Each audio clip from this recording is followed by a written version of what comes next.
Doctor Grieve, gracias por venir. ¿Cómo anda, Doc? ¿Bien? ¿Qué tal? Bueno, gracias por tus palabras. Creo que son en exceso, pero me encanta estar con bien. ustedes y poder llegar a la, Si vos a la querés, gente. como bien das fe y damos fe que estás recontra lejos de donde nosotros estamos, si querés mantener el barbijo lo mantenés, si no lo querés mantener no lo mantengas. Eso es problema tuyo. No es tema tuyo, a mí no me molesta ni una cosa ni la otra. Tenemos que ayudar a mantener las medidas, pero sabemos que si nosotros estamos, vamos a aclararle a la audiencia, estoy no menos de 4 estoy metros de distancia. Entre 4 y 5 metros de ustedes, estoy Sí. solo en una silla y en este caso yo sé que no corro ningún riesgo, porque a veces lo que se olvida es que nosotros utilizamos el barbijo para cuidar al otro. O sea, que es una medida altruista la que nosotros hacemos. Yo te quiero cuidar y me voy a acercar a vos en una verdulería, en un supermercado y debo cuidarme para cuidarte a vos, no para cuidarme a mí. Tal cual. Pero vos tenés que hacer lo mismo para cuidarme a mí. Tal cual, tal cual. Es recíproco, ¿no? Claro. Pero a veces se piensa que el barbijo es una conducta egoísta individual. No es una conducta de respeto al otro, en realidad. De respeto al otro para cuidar al cuidado, otro. Porque sí, yo te estoy cuidando al otro para no hacerte daño. Se incrementó mucho el tema de esta variante Delta. Te he escuchado en varios medios que venís alertando con gran preocupación acerca de esto. Pero por el otro lado vos ves los indicadores oficiales que te dicen que las camas de terapia intensiva están liberadas. Entonces vino con menos fuerza el Delta, ya no nos pega tanto y empiezan todas estas dudas, ¿no? Hay varios interrogantes que todavía tenemos que ver. El tiempo es lo que nos va a dar la verdad. En principio tenemos dos situaciones. Una parecería estar bastante frío, que es la cepa Mu, que no se ha hablado mucho. ¿La cepa? Mu, que viene por otro lado, no viene por Buenos Aires. Viene o por Chile, 36% cepa Mu, o por el lado de Bolivia y Perú. La cepa Mu viene de arriba, de Colombia, y es una cepa de alguna manera latina que tiene también mayor transmisibilidad e invasividad, para lo cual los mendocinos están controlando y los salteños porque podría ser la variable de ingreso. Apenas llegó a Chile, estaba en el 10% y hoy está cerca del 40%. Esa es la Mu. La Delta es la que viene por otra vía, que es la vía de los aviones. Claro. Hay dos lugares de mayor ingreso de avión en la Argentina, que son Buenos Aires y Córdoba. Por lo tanto, ¿dónde estuvieron los primeros casos en la semana de septiembre? En Buenos Aires y en Córdoba. A partir de allí, nosotros la última semana de agosto y la primera de septiembre teníamos entre un 8 y un 10% de cepa Delta, que se caracteriza por ser 6 veces más transmisible y 3 veces más invasiva. Por lo tanto, uno dice, bueno, tengo que cuidarme. O sea, el bicho te lo agarra o te lo agarrás, básicamente. El tema es la intensidad con la que te la agarras. Exactamente. Y lo que pudimos hacer nosotros para que ese virus, que es más invasivo y más transmisible, se pare en mí y en el que está al lado, de alguna manera por inmunidad, por inmunidad de la comunidad. Esta cepa llega última semana de agosto y primera de septiembre con un 8 a un 10%. Pasa al 55% fines de septiembre, principio de octubre, y hoy, principio de noviembre, estamos con datos oficiales que está en el 84-83% en provincia y en capital. ¿Qué significa esto? Que al principio pensábamos que la cepa Manaos, única cepa que no tiene ni Londres ni Nueva York, hubiera ejercido algún freno.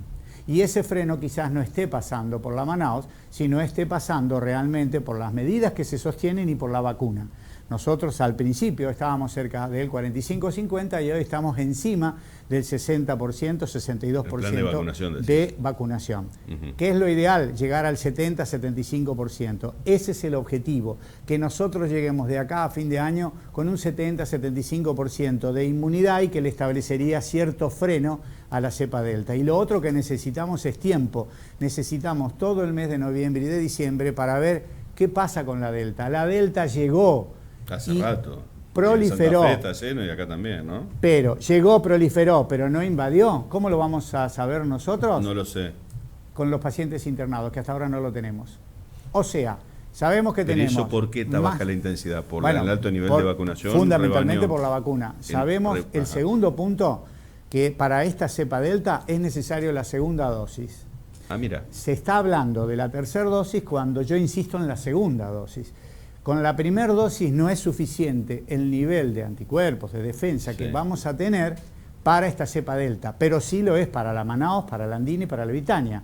Para la Delta necesitamos la segunda dosis. Entonces, insisto, ahora que podemos llegar a través de este programa a la mayor parte de la comunidad, por favor, todos aquellos que no tengan la segunda dosis, tenerla. Es fundamental tener anticuerpos en el mes de noviembre y de diciembre para decirles, hasta acá llegaste, cepa delta.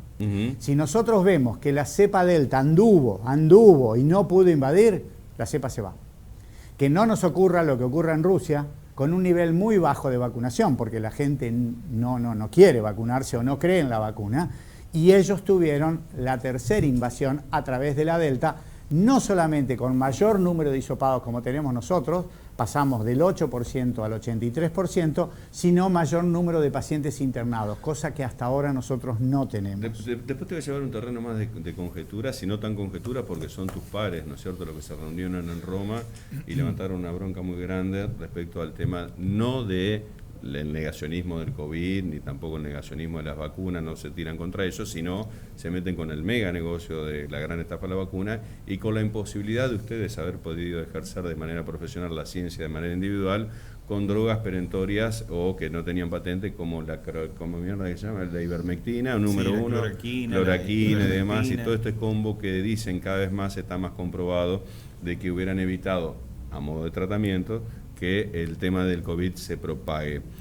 ¿Vos tenés alguna posición tomada en esto? Porque ahora empezó una persona que fue la que demandó a la Volkswagen ante los tribunales internacionales a demandar a la OMS diciendo de que fue un mega negocio, exclusivamente con los tratamientos se podrían haber evitado millones de muertes, pero tuvieron que esperar el mega negocio de las vacunas como para salir a frenar todo este tema, ¿no? Entonces, mucha gente entra en duda de si vacunarse o no. Bien, vamos por parte. Te lo tengo que preguntar porque vos sos el que está en esto. Este año y medio fue una experiencia tremenda para nosotros en dos sentidos. Uno, desde el punto de vista psicológico y físico. Mirá cómo nos la estamos poniendo todo el tiempo. Ahora después el personal de salud, yo he estado muy cerca, soy el presidente de la Sociedad Entrerriana de Terapia Intensiva y recibo toda la información de sanatorios y de hospitales de la provincia, y nosotros hicimos encuestas, varias encuestas, con todo el personal de salud. Cuando hablo de personal de salud, hablo de los enfermeros, de la gente de limpieza, de los laboratorios, de los kinesiólogos y de los médicos. Sale enamorada de cómo lo atienden en todo el hospital, en todos lados, sale realmente encantado. Ahí tenemos dos observaciones, ¿no? Primero, nosotros decidimos hacer esto y nos enfrentamos con, teóricamente, el espacio más difícil. Yo tengo 34 años acá de especialidad en la provincia, después de haber estado en Rosario, en Buenos Aires, en Estados Unidos, y mi nido, que es Entre Ríos, al cual quiero, realmente hicimos una medicina en la cual tratamos de manejarnos con el mejor nivel. Partimos apenas sin tener la especialidad de terapia intensiva aprobada, estoy hablando no muy lejos, año 90, a tener en el año 2021 250 camas de terapia intensiva distribuidas en toda la provincia con el mayor nivel de complejidad. O sea, se ha crecido mucho en este tiempo. Pero de golpe nos encontramos con la peor pandemia que nosotros no pensábamos que íbamos a participar, en la cual íbamos a tener los hospitales llenos, las salas llenas y la sala de terapia intensiva llena. ¿Y ustedes cayendo como moscas? Sí. ¿Y la verdad? Bueno, te quiero dar dos datos.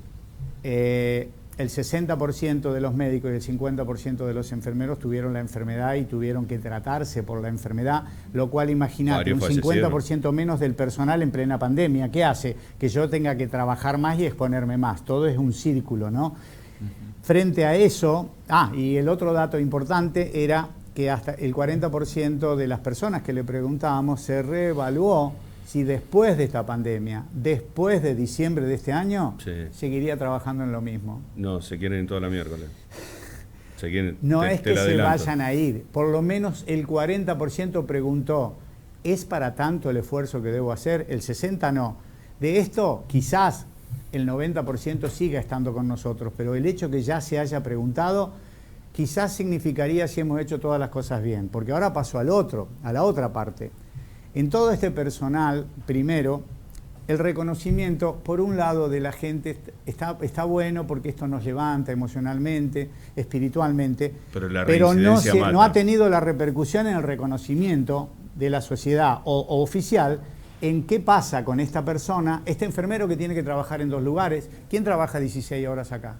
Los chicos trabajan 16 horas. Usted es un ejemplo para Vos el y yo trabajamos 16 horas. Un ejemplo, horas. yo trabajo 16 horas, pero los Sí. enfermeros trabajan 16 horas en Sí. 2 lugares. En ninguna parte del mundo existe eso. No, En ya cualquier sabemos. lado Así trabajan terminamos. 8 horas y ACV, no 3 llegan kilómetros. extenuados. Yo pregunto, Cero trabajás familia. 16 horas por día, ¿cuánto descansás y cuánto participás? No, no. Eso es lo primero. Zombies somos. Lo segundo en preguntarse por qué tienen que trabajar 16 horas, porque los sueldos son bajos. En personas, ojo, todos profesionales que han estudiado entre 5 y 6 años, 7 años y 8 años y que vienen trabajando sábado, domingo, feriado a las 3 de la mañana o a las 3 de la tarde. Sí, sí. Tenemos, por ejemplo, a nivel oficial menos de un 50% de estos enfermeros nombrados con su cargo, todos son interinos. ¿Se ha cambiado eso? No se ha cambiado eso. Tenemos menos del 70% de los jefes de terapia o subjefes con sus nombramientos correspondientes y tenemos menos del 60% de los médicos con sus cargos correspondientes. Entonces, hemos hecho el feedback de decirle, ustedes nos han ayudado en esto, pero nosotros los ayudamos porque nos dimos cuenta que no habíamos hecho lo que teníamos que hacer, todavía no. Entonces veamos las dos campanas y creo que debe haber una vuelta de rosca para ver si en este sistema de salud, esto de la medicina crítica no lo podemos ver de otra manera. Yo creo que sí es hora de verlo de otra manera. Eso por un lado. Este equipo llegó al agotamiento en los últimos meses. Cuando hablo últimos meses me estoy refiriendo no muy lejos, estoy hablando julio, agosto. Sí, sí. Por suerte, septiembre tuvimos Empezó a mermar relajado y en octubre relajado. Vamos al segundo punto que tú tocaste. De toda la experiencia que nosotros vimos, tenemos drogas que puedan llegar a actuar fehacientemente con estudios randomizados, multicéntricos, que nos hayan dicho que el tratamiento del COVID pasa exclusivamente por las drogas, no. Y esto tiene base científica. Podemos llegar a discutir. Hay gente de la Asociación Argentina de Medicamentos, Sí, de vamos a médicos discutirlo. que sí, que lo están. Vamos a discutirlo. Lo que pasa es que una cosa es que un medicamento in vitro y en determinado grupo funcione y otra cosa que yo lo pueda llevar adelante en la sociedad. Si yo te digo, este medicamento demostró que disminuye la reproducción del virus, pero dado las primeras 72 horas. Sí, lo que dicen de ivermectina. ¿Quién está en el hospital las primeras 72 horas? De nuestro paciente, ninguno. Nosotros teníamos 2 protocolos de algo que yo creo que, a pesar de no haber sido demostrado por muchos multicéntricos, tenemos 2 estudios que fueron buenos. Uno hecho en Argentina por el doctor Pollack. Pero lo prohibían. No Pero, ustedes. Se lo prohibió la OMS el bien. protocolo. Quiero pasar a otra observación que nos puede llevar a eso. Un trabajo que fue hecho por Pollack acá en Argentina sobre plasma del paciente convaleciente y otro trabajo americano. Uno dedicado a evitar que la enfermedad progrese en pacientes con enfermedades predisponentes. Pero nos permitía hacer el plasma de paciente convaleciente los 3 primeros días, en pacientes con insuficiencia renal crónica, hemodiálisis y tratamiento oncológico. Y él demostró una disminución del 50% de internación y del 40% de ingreso a terapia y de mala evolución. Y esto es muy difícil de llevar adelante porque esos pacientes no nos venían los 3 primeros días. Tenemos el otro protocolo. En aquel paciente que estaba internado durante los primeros 7 días, hacerle plasma de paciente convaleciente. Y ese sí nos sirvió. A nosotros nos sirvió, demostrando de alguna manera una disminución de la progresión. Hubo otros trabajos que dijeron lo contrario, pero nosotros seguimos con estos 2 protocolos de plasma. Fíjate que teníamos el plasma, porque nosotros lo obteníamos, como si fuera un medicamento que no lo tenemos que comprar. Simplemente a la persona que tuvo COVID le dosábamos los anticuerpos y le sacábamos el plasma. Y en muchos de ellos no podíamos llegar a tiempo para poder hacerlo. Esto mismo ocurre con los medicamentos que se deben dar en el periodo de invasividad. El COVID se caracteriza por 3 evoluciones, más o menos cada 3 evoluciones. El primer periodo de reproducción, que está entre los 5 a 7 primeros días. El segundo periodo de invasión, los 5 a 7, estoy llegando a los 15 días. Y el tercer periodo de resolución, que está después de los 7 días, o invasión de la enfermedad con las secuelas y mortalidad. Nosotros encontramos a los pacientes generalmente en el segundo periodo. Claro. Son pacientes que iban entre el día 6 y 7, o sea que perdíamos la oportunidad de cuando el virus se reproduce. Pero tenías que hacer los sotobolches porque si no te pegaban un garrotazo los OMS. Si vos lo encontrabas la primera, la verdad. Pero ahí es donde está. Tafirol a tu casa, según la OMS. Una droga no solamente debe demostrar en virus que disminuyó la reproducción del virus, sino si es aplicable en tiempo y en forma para evitar que la enfermedad progrese. Voy a otra parte y hablo de nuestra propia experiencia. Yo estuve en la Universidad de Chile antes de la pandemia para ver cuál era la organización que ellos tenían en la Universidad Católica y realmente fue de mucho aprendizaje. Fuimos en el mes de diciembre y en el mes de marzo aparece la pandemia, apenas 4 meses después.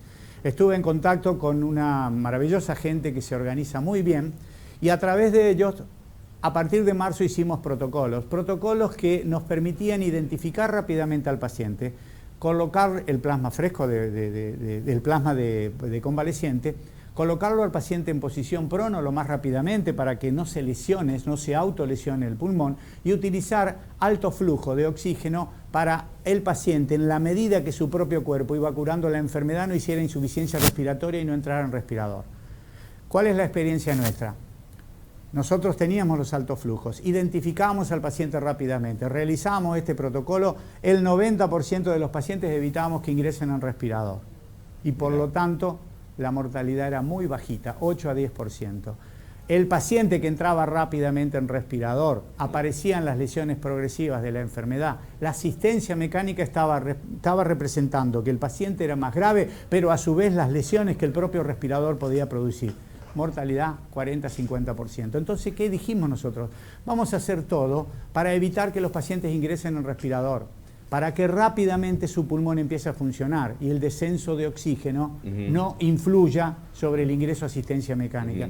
Y ese protocolo, que fíjate, no pasaba tanto por drogas, sino pasaba por la identificación precoz, por colocarlo rápidamente en prono, colocarle plasma y colocarle el alto flujo, nos dio extraordinarios resultados por los cuales se salvaron cientos de personas en nuestra provincia. Eso mismo lo trasladamos al Ministerio para que todos los hospitales tuvieran el mismo protocolo y tuvieran alto flujo. Y entonces la idea que surgió, hicimos webinar para la provincia, para la nación y para Latinoamérica. De Paraná se hicieron 5 webinars para Latinoamérica, junto con Chile, enseñando este protocolo. Llegamos a muchas de las comunidades médicas y otras no tenían los elementos, como el alto flujo. Se pensó mucho en respiradores. ¿Y no encontraste trabas en el medio? No encontré la repercusión de lo que nosotros decíamos para poder llegar. Y obviamente yo siempre creí que hubiéramos podido salvar más pacientes, pero que nos escucharan a las sociedades que estábamos pidiendo. A las sociedades médicas de otro tratamiento. O sea que estamos de acuerdo que podría haber habido otro tratamiento.